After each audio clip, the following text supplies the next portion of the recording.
Hey guys, Dan the Wolfman here. Today I want to talk about 7 reasons why I think you should own a 22 pistol. This also can apply to a 22 rifle, and more particularly a 22 realistic training type pistol, even better. Like this PPQ 22 I have here, unloaded firearm, going to stay in the holster. It's basically an exact replica of their 9mm pistols. So guys, with all this going on and ammo apocalypse, ammo prices have been crazy. You can see me talking about that in the dual unboxing video. So there's 7 reasons why I really think you should all have a 22 pistol. Shout out to 1776united.com for hooking me up with this awesome shirt and representing things that we need to be representing right now, and it's time to take a stand. So number one is it's cheap in bulk, and that kind of goes into everything else, and that means weekly training during shortages like now, and also last ditch reserves. So having a 22 can take care of a lot of things that I think are really important. Now, realistic 22, training 22, probably better when you're talking always, not just these times, but always to increase your CCW skills, your self-defense skills. A realistic trainer like a TX22 Taurus or the PPQ 22, which is phenomenal, or the Beretta 22, also realistic if you happen to, have a Beretta or ever carry a Beretta or use it as your home defense pistol. Number 2, teaching others. A lot of new shooters out there right now, and even when I'm at the range, sometimes if I see a female that's having trouble with recoil over friends 9 or 40 that's going on next door, hey, I got a 22. Do you wanna shoot a couple magazines for my 22? Ammo's so cheap, it's nice to do on to others and help them out a little bit. And just being able to get it down and, okay, hey, stand this way, grip this way, give them a couple quick pointers, be a positive for the Second Amendment community, for the American constitutional community. It can go a long way. And so being able to teach others, whether they're strangers or whether they're, the new girl you're dating or her children, her teenagers, whatever, being able to teach others easily where they're not such a loud bang, not heavy recoil, a 22 like this can always go a long way. And it's probably what people should kind of start learning on. Number 3, recreational plinking. I don't have anywhere I can really shoot outside, but a lot of Americans do. And so recreational plinking and fun, recreation, that's important.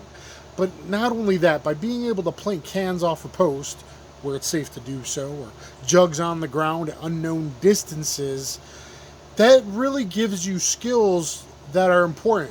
Namely, proprioception, just being able to point shoot, proprioception, and also precise or precision shooting. Trying to shoot off a bottle cap, trying to shoot that little can at 25 yards, unknown distances, throwing out there, trying to shoot off a fence post. So proprioception, just drawing and shooting, that's instilling into your nervous system skills that could possibly be very helpful in a defensive gun use. Precision shooting on something small. That's something you get from plinking that you don't necessarily practice enough of at the range. Number 4, it's a gun you can arm a child or a non-gun person with if it all comes to that. So if you got your primary weapon systems, this is something maybe you're willing to give up to help that neighbor that just patched your wound or just provided you with some cans of food or some clean water. It could be a good bartering item.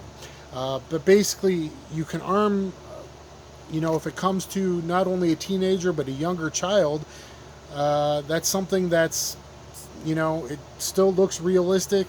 It is a real firearm. It's something that can help drive off. I'm thinking of a recent Matthew McConaughey movie you might want to check out. It's something that could be very useful for arming others. Number 5, a last-ditch firearm for your last-ditch ammo reserve. So, especially times like now, I don't want to be training and wasting my fighting ammo, if you will, too much of it. So probably 2 out of every 3 weeks are only training on 22s. But since you can buy it in bulk and have it around for all the other good training purposes, you might have an extra 1,000 or 2,000 rounds of 22 ammo laying around that it wasn't that expensive to get, even in today's times when you find it back in stock. So, if God forbid it comes down to I spent my 500 to 1,000 rounds of fighting ammo in different calibers, 5.56, 12 gauge, 9mm, 45, whatever. If it comes down to it, and that's all that's left, you might have this less. So last ditch ammo reserves on bulk and cheap. Really, the price kind of relates to a lot of things here. Number 6, it's a lightweight gun, additional gun, a lightweight additional firearm that is low signature and extra ammo for bugging out that can take small game. So yeah, I could hit squirrels and birds with this. Low birds in the trees, even around me. I could, if it came to that. I could hit squirrels with this. I could hit woodchucks or whatever with this. Even though I'm not a hunter. It's something that's low signature, even without a can, low signature report. So it's quiet. It's hard. If you only shoot 1-2 rounds, it's hard to figure out where that signature is coming from because the echo is not that big. It's lightweight. So I'm not a person that would be bugging out. Bugging in is more for most people in realism, right? But if it came to that, if you had to, I could have my rifle and a 9mm pistol or whatever and throw this in a pocket because it's so lightweight. And then if it came to that where I had to help the nice granny out that just stitched my wound, or just to help out, if it came to that, I could feel okay letting it go. Or if ammo, it's really gone bad and ammo shortages are really, really bad, I could have this in my pants pocket, honestly, as a backup to whatever's on my hip or in the pack. And, 1 to 750 rounds, really lightweight, along with everything else. That's a lot of extra ammo you can have in you. So lightweight pistol, lightweight ammo, and something you could give to others that all kind of goes hand in hand in the low rapport, and something you could take aim at without giving away your position might also become important at those kinds of times. Number 7, most important for all the time, is every training session, if you're only doing 50 or 100 rounds, 1 to 2 boxes of ammo, or whatever you're primarily shooting, or your primary CCW pistol, if every time I go to the range I also shoot 100 rounds out of this, what that really does is it makes sure, if you're smart, you're doing a lot of training on other stuff. So you're getting more repetitions on certain things you maybe want to be doing, like 2 shots to the head in 2 seconds at 3 yards, 5 yards. 2 shots to the head in 2.5 seconds at 7 and 10 yards. Mozambiques in 2.5 seconds, all those same yardages. Yeah, you want to have high skills. This will allow you to do all that kind of stuff and then more, because you're not worried about the price expenditure, the ammo expenditure for your main weapon system. So what I mean by that is I'm also maybe gonna, hey, here's an extra 20 rounds fired at as long a distance as it goes, whether it's 15 or 25 yards. So I'm working on my long range or precision shooting or headshots at 15 yards. Can I draw and get a headshot within 3 seconds at 15 yards? Also allows me to do things like offhand shooting. I may forget, if I only have 50 rounds of a box of ammo, I may forget to do offhand or only one-hand shooting and only offhand shooting.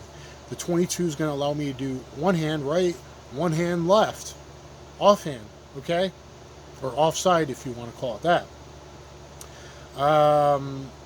It's also going to maybe help me to do more up close and personal stuff, TQB, a cover, and high pectoral index, and then Mozambican.